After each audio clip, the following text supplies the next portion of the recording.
नमस्कार दोस्तों। आज एक कहानी में हम जानेंगे कि पाप का बाप कौन है। बहुत समय पहले की बात है। तीन शूरवीर किसी कार्य से यात्रा पर निकले थे। वे साहसी थे, उन्होंने हथियार भी ले रखे थे और दुनिया को अपने दृष्टिकोण से देख रहे थे।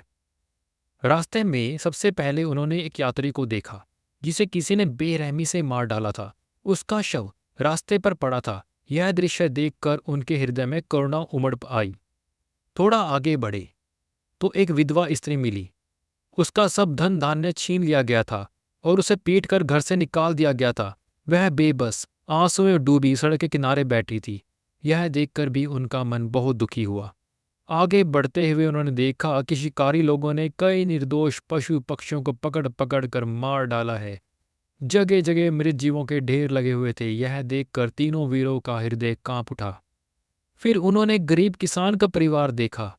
जमींदार के नौकर उसका सामान बर्तन कपड़े तक उठाकर ले जा रहे थे और बार बार किसान को पीट रहे थे। किसान का परिवार झोंपड़ी के बाहर रो रो कर बिलख रहा था।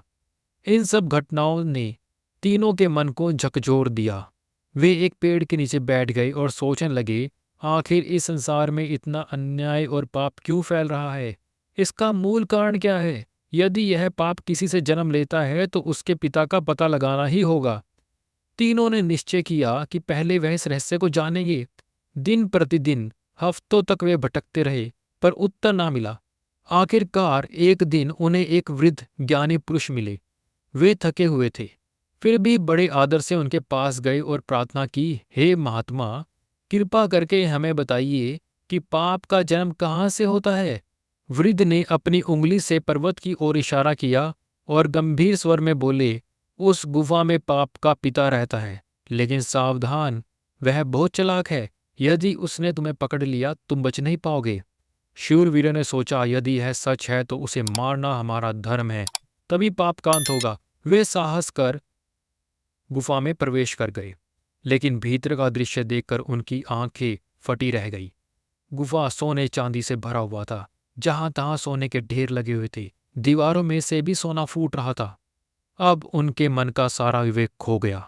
वे पाप को मारने का उद्देश्य भूलकर सोचने लगे, इतना खजाना तो सपने में भी नहीं देखा, इसे घर कैसे ले जाएं? आखिर निर्णय हुआ कि दिन में सोना ले जाना ठीक नहीं, लोग देख लेंगे, रात को ले चलेंगे, तब तक भोजन कर आराम कर ले।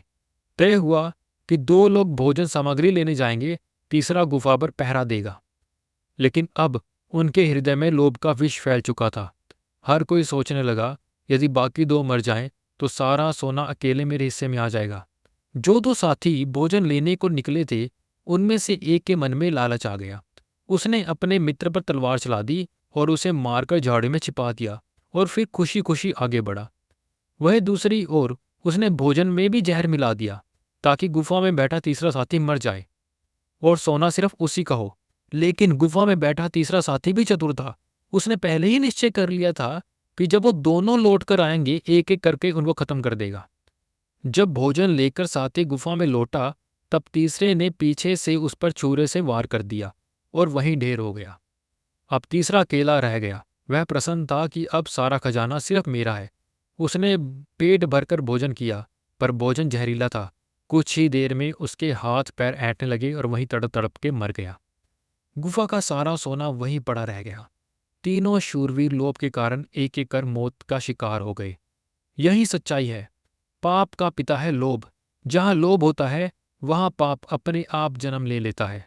मनुष्य जब लालच में अंधा हो जाता है तो वह सही गलत की समझ खो बैठता है और अंत में वही लोभ उसे विनाश की ओर ले जाता है। इसलिए बुद्धिमान वही है जो लोभ से बचकर धर्म और विवेक का मार्ग अपनाए। धन्यवाद दोस्तों।